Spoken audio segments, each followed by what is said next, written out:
My stepmom tried to take the $400,000 my dead mother left me. I didn't argue, I didn't fight. I just gave them one envelope, and what was inside made my father cry for the first time in his life. My name is Morgan Ingram. I'm 17 years old, and 3 months ago, my stepmother asked me to give up everything my mother left behind. She didn't ask gently. She sat across from me at the kitchen table, her voice calm, almost rehearsed, and slid a set of papers toward me like it was just another household decision. My father stood behind her, arms folded, silent but present, like a witness who had already chosen a side. "Your mom would have wanted this," he said. That was the moment I realized something important. Not everyone who shares your blood is on your side. I didn't argue, I didn't cry, I didn't even react. I just nodded, folded the papers, and walked away. The next morning, I handed them an envelope, sealed, waiting. And what was inside that envelope didn't just stop the conversation, it shattered it. But to understand why, you need to go back to the day everything changed. My mom died on a Tuesday. It was bright outside. Too bright, the kind of sunlight that feels disrespectful when the world is ending. Her name was Claire Ingram. She was 43, a teacher who gave more to her students than most people give to their own families. She believed in handwritten notes, second chances, and quiet strength. Cancer didn't care. For nearly 2 years, she fought it. Not dramatically, not loudly, just steadily. Treatments, hospital visits, exhaustion, and still she kept going. Even on her worst days, she'd smile at me like nothing was wrong. But in her final week, the truth couldn't be hidden anymore. She was fading. The last time she spoke clearly, she pulled me close and whispered something I didn't fully understand. "Everything you need, it's with Drayton." I didn't know who that was. I didn't ask questions. I just promised I'd remember. And then she was gone. Just like that. My father didn't come. Not during the illness, not at the end. He sent a message the next day. "Sorry for your loss." Like we were strangers. Like she meant nothing. After the funeral, I didn't have a choice. Legally, I had to live with him, so I packed what little I had and moved into a house that didn't feel like mine, with people who didn't want me there. My stepmother, Valerie, made that clear quickly. The first week, it was small things: cold stares, ignored conversations, meals where I was served last or barely at all. But then came the real reason: the money.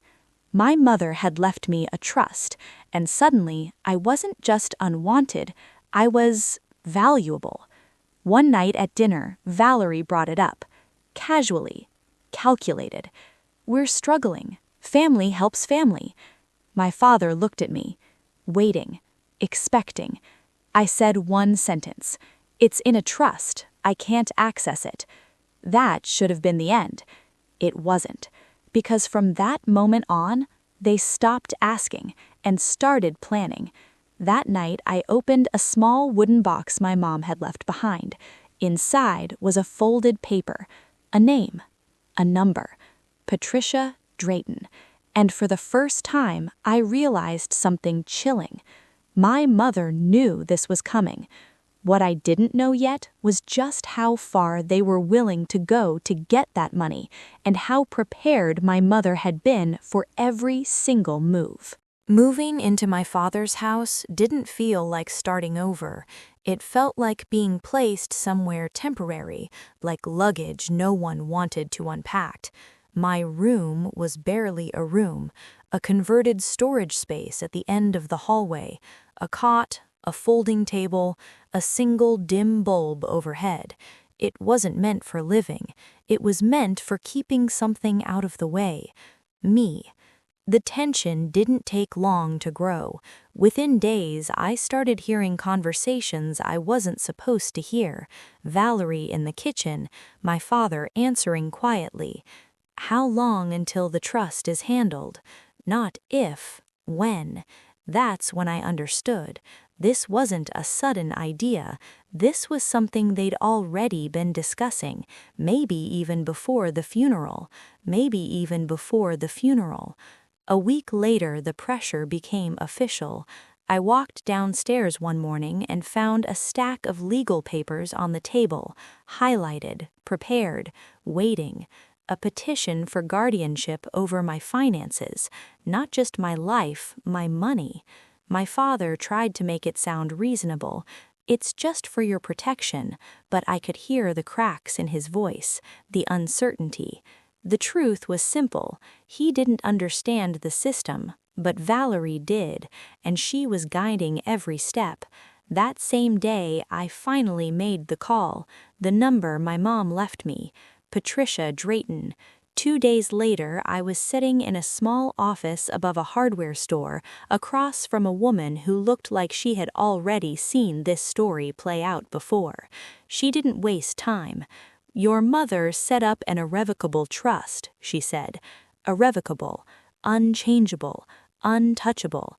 Not by my father, not by Valerie, not by anyone." And then she told me something else, something that made everything click into place. My mother didn't just leave money, she left instructions, protection, a plan. Then Drayton handed me something, a sealed envelope. My name wasn't on it, my father's was. "For when the time is right," she said. I didn't open it, not yet, because something told me the time wasn't here. Not yet. When I got home that evening, I found my belongings in the garage, stuffed into trash bags, mixed in with lawn clippings, like memories were disposable, like my mother's life meant nothing. That was the moment something inside me shifted. Not anger, not sadness, something colder, clarity. They thought they were in control. They thought I was powerless. They thought I would eventually give in. They were wrong, because what they didn't know was that my mother had already seen every move they were about to make and left behind something that would stop them cold. Once they realized I wasn't going to hand over the money easily, things escalated. Fast. It wasn't just my father and Valerie anymore. It became everyone. Calls, messages, guilt. Family members I barely knew suddenly had strong opinions about what I owed. Family helps family. Your father is struggling. Your mother would have wanted you to share. That one always hit differently, because none of them knew her. Not really. What they didn't understand was this. My mother didn't leave that money out of generosity. She left it out of protection. The house became unbearable. My stepbrother mocked me. My things were taken. My privacy disappeared. Even my journal, the only place I could still talk to my mom, wasn't safe. One day I found it soaked, ruined. Just an accident, they said. I didn't argue. I just adapted. Took photos, backed everything up, protected what mattered. Because I was learning something important. If they could manipulate emotions, they would. If they could isolate me, they would. If they could break me, they would. But I wasn't breaking. I was watching, learning, waiting. Then I found proof. A letter in the kitchen drawer. From the bank. Valerie had tried to access the trust, pretending to be my legal guardian. Denied. Documented. Permanent. That's when everything became clear. This wasn't just pressure anymore. This was desperation. And desperation makes people reckless. I sent the proof to Drayton. Her response came fast. Everything is being documented. And then one line that changed everything. It's time. A meeting was scheduled. My father, Valerie, me, and the one person they never expected to face. They walked into that meeting thinking they were going to win, but they had no idea they were about to hear something that would change everything. The office was quiet. Too quiet.